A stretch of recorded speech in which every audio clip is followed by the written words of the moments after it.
Hello everyone, I want to show you guys this Feyachi rifle light mounted on this AR over here with the pressure pad. Okay, so I did the video yesterday where I had it mounted on an 11-inch, rather a 10-inch AR pistol where the sling was further back, right? This was connected back here, and then the light was on the left side pushed forward, and I was basically activating the light using my thumb. Okay, so on this 16-inch, I prefer to have the sling further up, so that means that the light can't be on that side because it's going to interfere with the sling. So the light has to go on the right side. Okay, so if it goes on the right side, as far as activating it, I mean, yeah, I can come over the top with my thumb and activate the end cap, but it is easier to work with the pressure pad. Okay, so there's a couple of interesting things with the way this pressure pad works. Is number one, they give you two frames for mounting the pressure pad. Right, so this is the Picatinny one, right? So this would mount basically in a section where you have like Picatinny rail, like back here, or if you look at the way this one is mounted, right? So this mounts directly onto the Picatinny rail. So this is ideal for an AR, or an AR with a rail going all the way across the top. And this one over here, right, is a hybrid rail. Okay, so it's got Picatinny up here, Picatinny over here, and then it's got like M-lock in the center. So one of the things that's unique to this Feyachi that I have not seen on any of the other rifle lights I have, either on the old light over here or the stream light over there, is they give you a frame over here that allows you to attach it onto the M-lock section. Now, if you look at this one over here, right? This one over here, this is also a hybrid rail, okay? But the Streamlight basically didn't come with an M-lock attachment, right? So what I had to do is I had to put like 3 zip ties here just on the pressure pad to hold it in place, and then I put zip ties up here to, in order to also hold the wire in place. Okay, so I've got I ended up with like four zip ties on this thing, right? 3 on the pressure pad itself, just to hold it in place in the hybrid section of rail, okay? And then 1 on the wire, okay? So with this Feyachi, because they give you this M-lock frame over here, I was able to use the M-lock screws, and I just put one M-lock screw here, 1 M-lock screw over here underneath the wire. Okay, and the M-lock screws hold the pressure pad in place because the pressure pad comes up through the bottom, and then the frame basically locks it down.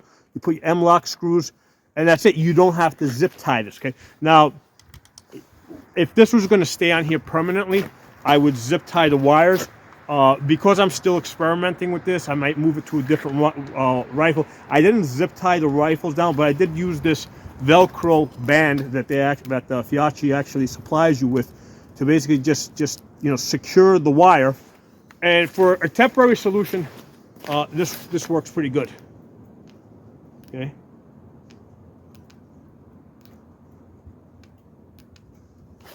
So that works pretty good for a temporary solution. If it was going to stay on here permanently, I would actually run zip ties to make sure it's more secure. So this thing that they got going on here with the way the pressure pad attaches by M-lock is something innovative. I've not seen that before. So that's one of the good things about testing out like lots of different brands, including budget ones, right? Because the Feyachi here is only $50. This is for $50. This comes with a lot of features, right? It comes with it comes with the mount, and then it comes with an M-lock to actually push it forward. Because here, there's 3 pieces here, right? You got the light, you got the mount that goes around the light, and then this mount can go directly onto the M-lock rail. That's directly onto the M-lock rail. But then they also give you this other piece here to push it forward, which I'm using here. And that's really great, because now I can actually put my hand here without this getting in the way. With the Streamlight, okay, so with the Streamlight that I have here, so the mount's actually connected directly onto the tube of the light. So what I end up with is a lot of tail that's sticking out in the back. So what that forced me to do is it forced me to buy this other piece of M-Lock here in order to push it forward. So that didn't come with it. I had to pay extra for that. I mean, it wasn't expensive, but still I had to order it and buy it. And it took me kind of a while to figure out which was the right one, So it's good that they actually give it to you, so that if you have it there, you can experiment and you can kind of figure out what's going to work best for you. Okay, so it took me much longer to get around to this solution that we see over here with the Streamlight, and like I said, because I've got all this tail sticking out, I absolutely had to push this forward, because otherwise the light would be interfering with my hand. With the Feyachi, right, the design is such that because the light is just a tube light by itself, okay, so I can actually remove the light from the mount, and it's just a tube light that you can put in your pocket, okay.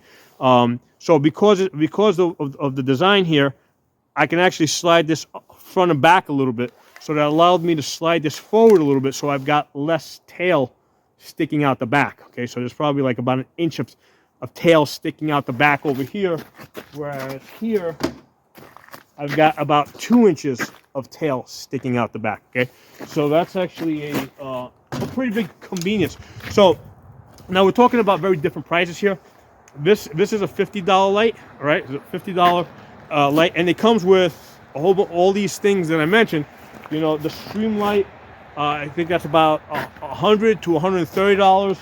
And the old light here is also like $100 to $130. Okay, so for $50, there's some really cool stuff here that's actually like getting me to think about things a little bit differently. Okay, I'm undecided yet as to like, okay, which is better than the other. I'm a little undecided on that. I'm still working through it, but where I'm at right now is I'm like, okay, these are the advantages of this light.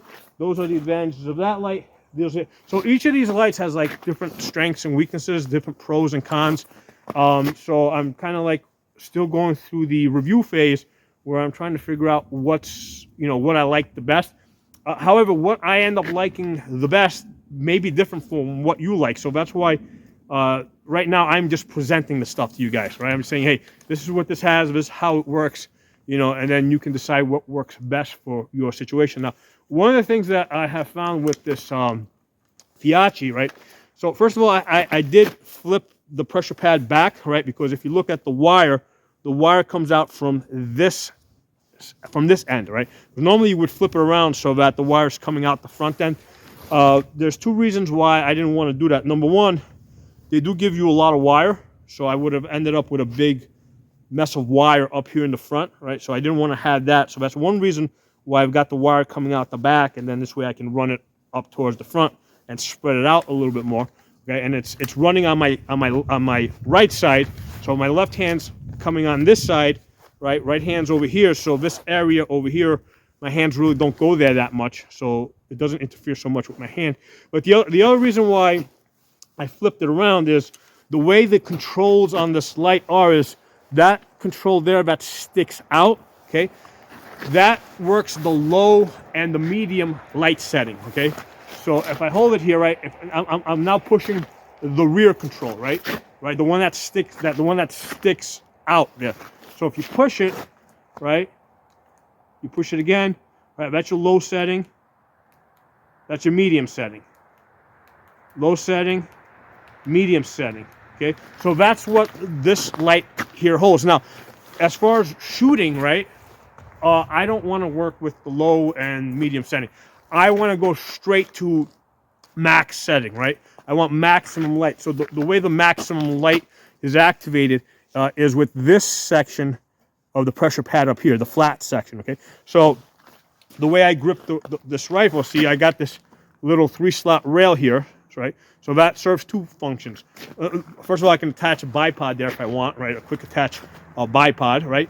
But it also acts as an anchoring point, right? I use that to put my hand there, so my hand's always in the same consistent position, okay? So with the light pushed back using this rail section here, right, it doesn't interfere, the light doesn't interfere with my hand at all, so that's working out pretty good. And then my thumb, right, when I grip that there, my thumb ends up over the section of the pressure pad here that gives me the max light, okay? So from here, you hold it down for 1 second and you go to max light, and then press it and it comes off, okay? So there is a 1 second delay, right? I gotta push down on this light here for about a second for it to go on, okay? So you gotta hold on for a second, goes on, then push it, comes off immediately. So so that's both good and bad, okay? So the good part about that is it reduces the chance of a negligent light discharge. Because one of the things that happens is, especially like, for example, if this rifle's sitting in the safe, when you go to grab this out of the safe, or if it's leaning against the wall, your hands almost always go over this section over here, okay? So one of the issues that I have found is that with these, like with this Olight, for example, when I go to pick this up, I almost always have, you know, I almost always turn the light on, okay? And that's a problem, especially in the dark, because right now it's not dark and it's still like kind of bright. And what happens is, this is very disorienting, right? When you flash yourself in the eyes, and it doesn't have to be like, you don't have to be pointing it in your face. Even if it's pointing away from you, and you accidentally flip that light on, okay? That's blinding, okay? You're gonna see spots. So I've done that many times. I don't like it, okay? So one of the solutions that I came up with, especially on this Streamlight over here, right? And now this is an 11.5 inch, so it's got a really short rail. So with this one, it's really hard for me to pick this rifle up without accidentally activating the light. So what I ended up doing with this is I created a cap. I had to make a cap to cover this because I just kept flashing myself at night in the eyes. So I put a blue light there. So I created like a blue cap over here. So number one, if I accidentally hit the light on, I can see it, okay?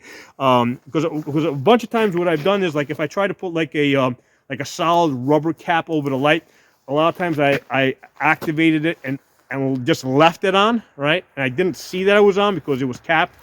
And what I ended up doing was just like running out the battery, okay?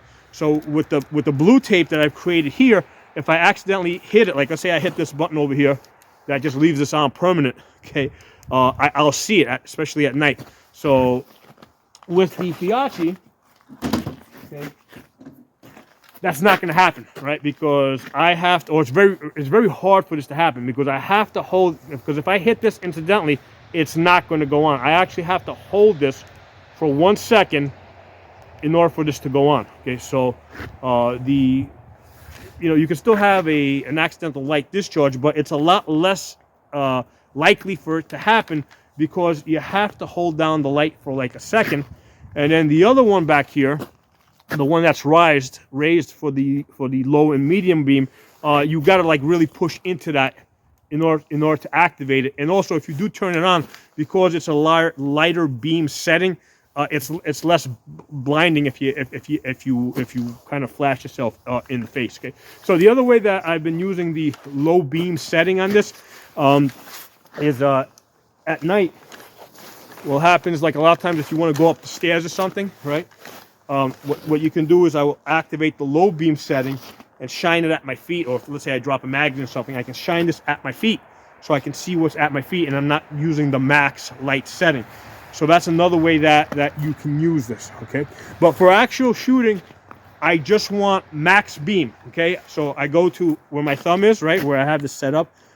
My thumb is there. I hold that down for a second, go to max beam, shoot, turn it off, okay? So the one thing that you have to kind of like figure out, like what's better for you. Do you want to have to hold down the light for 1 second to get it on, right? Because it does slow you down a little bit, right? It does take 1 second to get the light on if you want max beam. Or do you prefer to like, or do you like that it takes 1 second, right? So that you can't like, negligently discharge the light.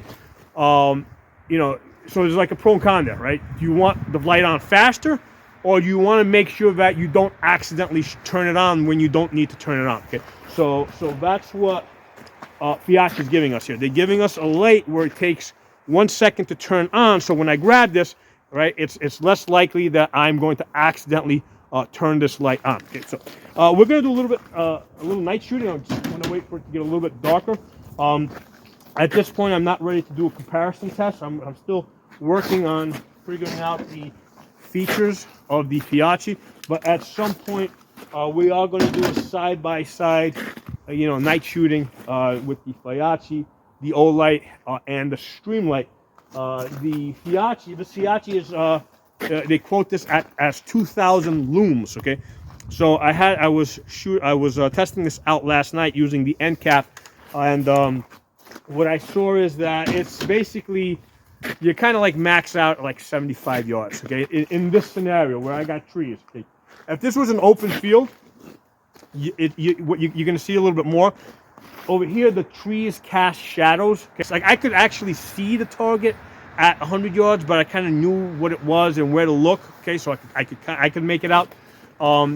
If you don't know what you're looking for, right? This is, basically 50 to 65 yards is where the Feyachi is gonna, is gonna be most effective. Okay, past 65 yards, unless you got somebody like wearing like bright white in the dark, it's and basically out there, in the open, it's going to be a little bit hard to see. Okay, so that's the, I just want you guys to have realistic expectations on what this light can do.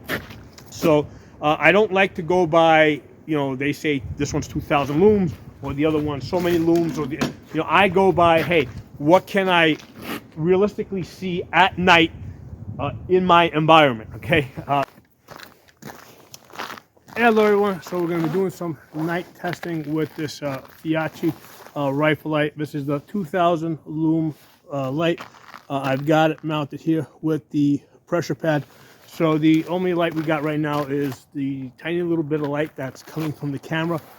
There's like no moon tonight, so it's really dark. There's some targets I have over there, let's say at 10 yards, and I can barely see them. So anyway, let's shine some light on it. We'll start off with the 10 yards. Okay, that's very visible. All right, 30 yards, easily visible. 50 yards, I can see very well. 55 yards, I can see very well. 75 yards, I can see pretty good. Okay, 100 yards, I got a target at 100 yards, I can make out. All my targets are like this one. They got like, the red and white, so I can see the white at 100 yards. Let's see, at 150 yards, I can barely see the target, okay?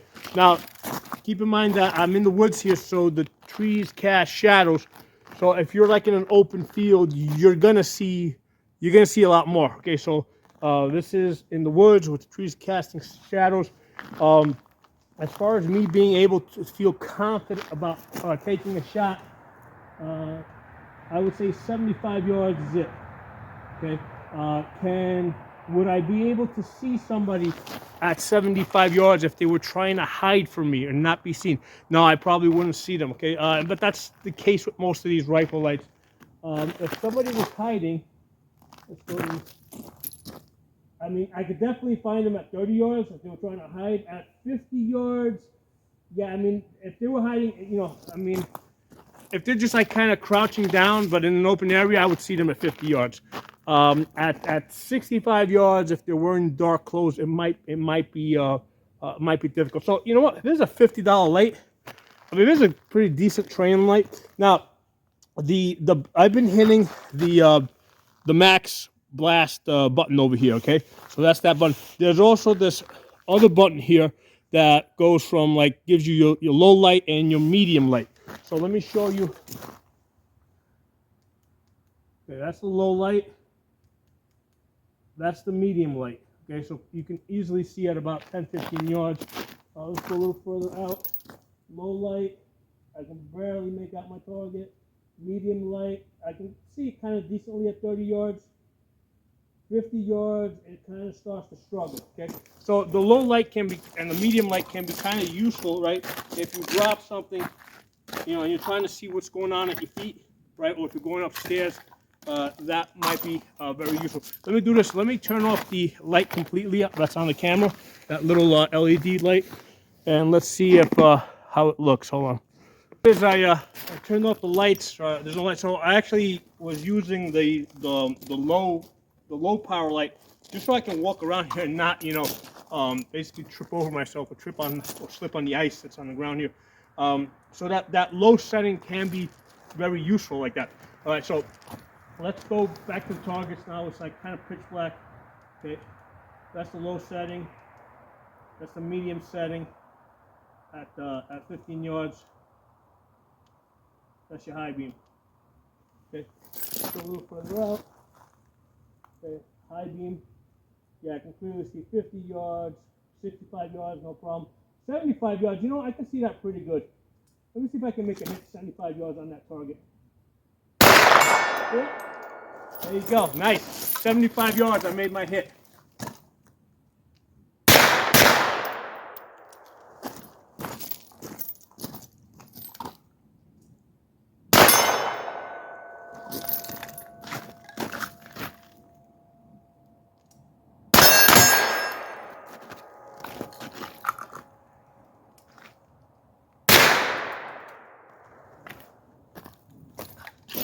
So what I'm doing is I'm basically turning on the light to shoot, then turn it off to move, okay? So that's the thing I practice when I do my night shooting, right? Because you don't want to stay, you know, after you turn on your light and you shoot, you don't want to, like even if you turn off your light, all the incoming fire is going to go to the last position where the light was. So you need to move, okay? So that's one of the things that I practice with my night shooting.